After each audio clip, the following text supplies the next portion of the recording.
Welcome to r/Entitled People, where we share stories from your lives about people who think the rules don't apply to them and they should get what they want. Thank you, friends, for subscribing to the channel and for so many likes.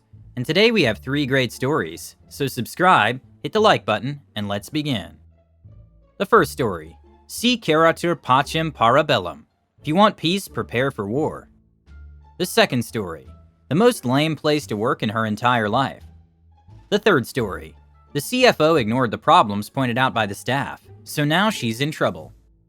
The first story is: EK and EP enters theater while we're still cleaning, intentionally makes a bigger mess, harasses 2 of my coworkers and makes me snap on an open mic. Backstory: I'm 18 years old, and I have ADHD and Asperger's syndrome. I'm also very volatile and prone to anger when stressed. This happened on Friday. Cast: me, you know who, L, Liliana, C, Chris, BK, Bowery King, S, Sam, EM, Entitled Mom, EK, Entitled Kid, M, Manager. Story: I was tasked with cleaning one of the bigger theaters in the movie theater. This theater was also showing John Wick Chapter 3. The movie ended and I started exit greeting. Chris, my coworker who has autism, continues to exit greet and take trays and beer and wine glasses and put them on the cart. I go to the radio and say, "Theater number is Omaha," fake code, to notify that the theater is letting out. Once the theater is done letting out, I radio in the same phrase, but with code Normandy to notify that the theater is ready to clean. I ask Chris to get another tray card from the usher closet. I put the tape up as a way to tell people that the theater is getting cleaned. Chris comes back with Liliana, Bowery King, and Sam, and we start cleaning up the theater. There was a lot of cleaning to do. In comes EM and EK. EK is excited to see the movie, and is running around and trailing popcorn. EM is on her phone in a conversation, with 2 promo tubs of popcorn. I walked over to where she was sitting and the conversation followed. Me: "Excuse me, ma'am?" EM ignoring me. Me: "Excuse me, ma'am, but you can't be here." EM clearly not listening. Whatever. M over radio: "Irish, is theater number code Gios?" Me over radio: "Almost." M over radio: "Copy." I just walked back to the rows and decided to continue cleaning. Then I saw EK sit down finally. I thought about D time, but I saw EM whispering to EK and EK getting excited. I thought nothing until I heard Chris getting upset, and I looked behind me and saw EK running around again, but not only trailing popcorn, but making a bigger mess all over the theater. I was livid. Liliana saw me clenching my fists as I was 5 seconds away from losing my job for punching a B. L: "Irish, don't." Me: "Son of a B, I'm gonna tell EM to get the F out of this theater, as not only that she's not controlling her kid, but making our jobs a living hell." Radios: "We need a manager to theater number for immediate removal of guests." M: "Radio. Copy. Did you give her a warning?" Me: "Radio. Yes, and we need a cleanup crew, as this guest has a child and is not controlling her child, as he trashes the theater and making our jobs worse." M: "Radio. 2 things. 1, copy, and 2, please don't kill someone." Me: "Radio. Copy." I walk to EM. Me: "Ma'am, I need you to take your child and remove yourself from this theater." EM: "Why?" Me: "Because I have suspicions that you told your child to make a bigger mess of this theater, and it's clear that you want to make our jobs harder. If you leave, I'll consider telling the manager to let you still watch the movie." EM: "And if I don't?" Me: "That's out of my control, but I think it'll end in a ban for both of you." The EM did not like that. EM: "You little SH, I don't care about your theater or whatever you do to help that S," points to Liliana, "and that R," points to Chris, "in whatever you guys do. I paid for this movie and I'll go see this movie whether you like it or not." I was blown away. I see that Liliana was starting to cry and Chris running out of the theater upset, and I lost it. My mind went on autopilot, and I managed to keep myself from getting physical with the B, despite being close to knocking her face in.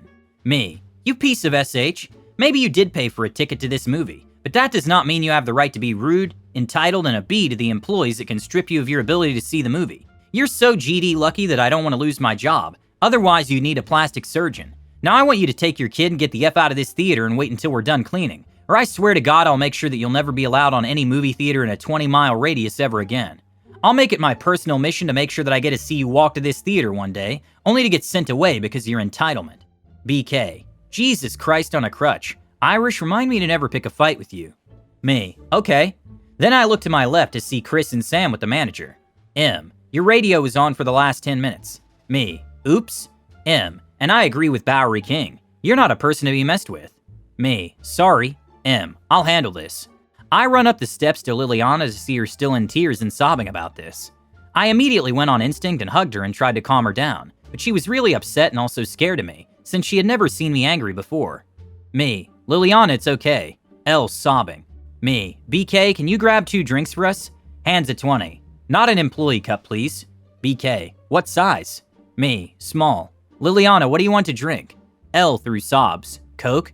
BK. And you Irish? Me. Root beer.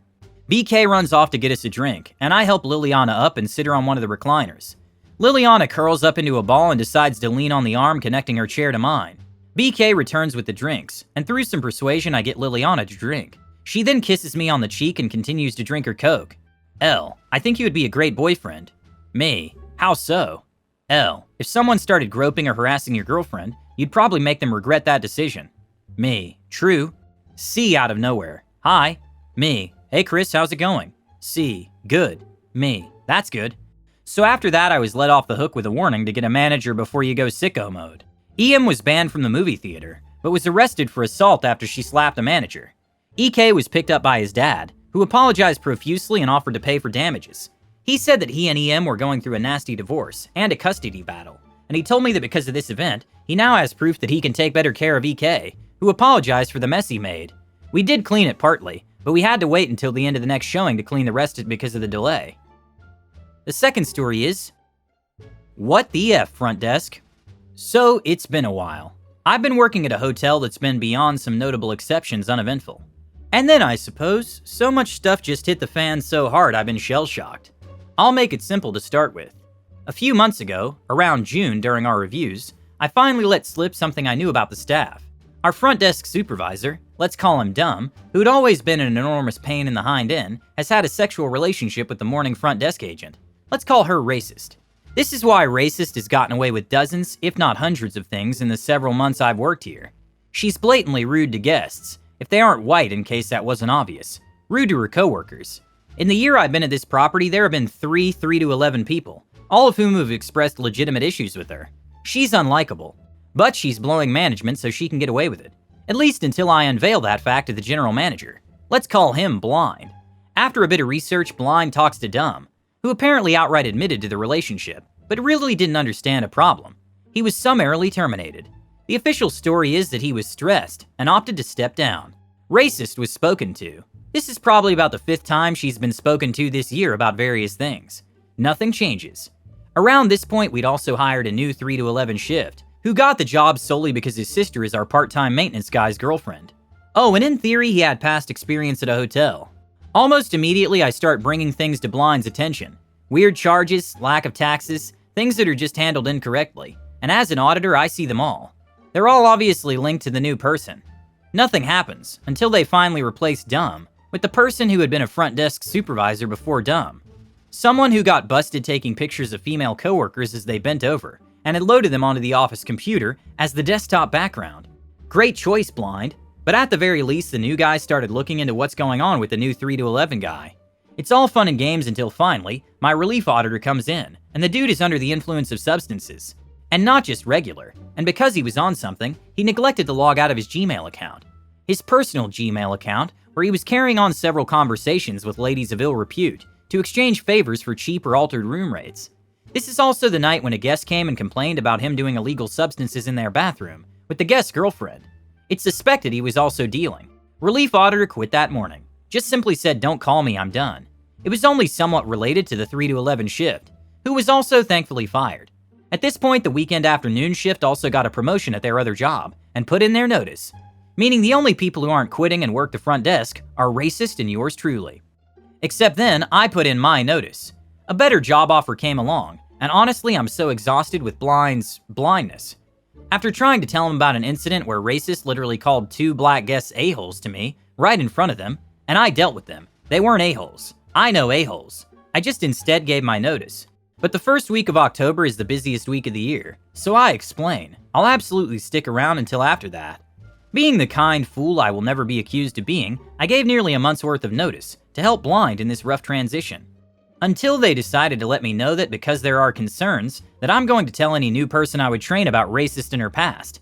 I.e. screwing Dumb, I imagine. They're gonna let me go. 2 weeks early, leaving the new girl they had managed to find, who's had like 2 days of training, to be trained on the single busiest week of the year. So after I got done being peeved about that, I shifted my gears into petty.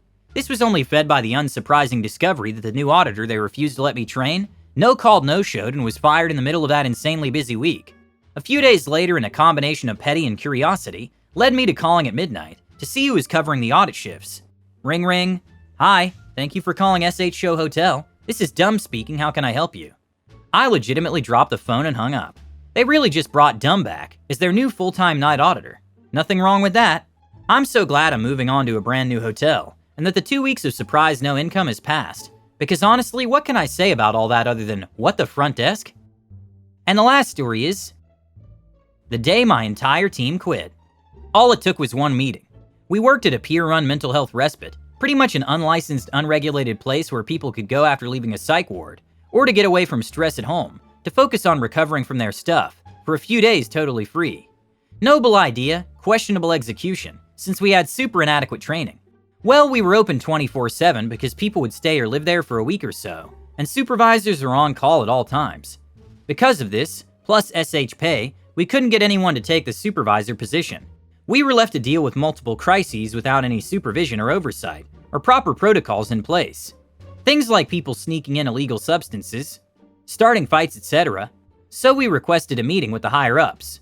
We organized a list of concerns and suggestions along with an agenda. Well, the CFO or something, she shows up late, and we offer her a copy of the agenda. She gets so offended, saying that she scheduled a meeting, so she sets the talking points. She refused to even acknowledge our talking points. By the way, she called the meeting on 9/11, at a mental health center, in New York. Yeah. Then she spends 40 effing minutes, berating us for being SH employees, demonstrated mostly by the fact that none of us went to the company barbecue. Seriously.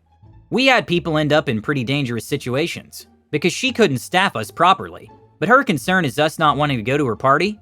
The location across the river showed up. The location one county over showed up, but we're so ungrateful for everything she does for us, and all the efforts she put into her effing barbecue that it was shameful. And then she went on to talk about how profits were up, at a nonprofit, and bragged about all the grants she was getting. We asked about maybe using some of that grant money to hire a set of supervisors, or update our facility to be less SH, and ideally wheelchair accessible, and she said she'd look into it, and quickly changed subjects to focus on the organization's financial success. She went to go, leave, and end the meeting, but we asked her about the incidents, visibly frustrated that she didn't address any of our concerns about staffing and possible changes to safety protocols.